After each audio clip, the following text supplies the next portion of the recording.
अच्छा, एक बात बताएं मुझे आप लोग, अगर एक कचरे से लदी हुई गाड़ी आपकी गाड़ी के करीब से गुजरे जिससे बहुत सी बदबू उठ रही हो, तो आप क्या करेंगे?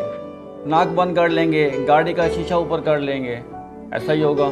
या आपके घर के बाहर जो डॉग बॉक्स लगा हुआ है, अगर उसमें कुछ लोग उल्टा सीधा लिख कर डाल जाते हैं तो आप क्या करेंगे? वो कागज़ निकालेंगे, उनको डस्टबिन में डाल देंगे।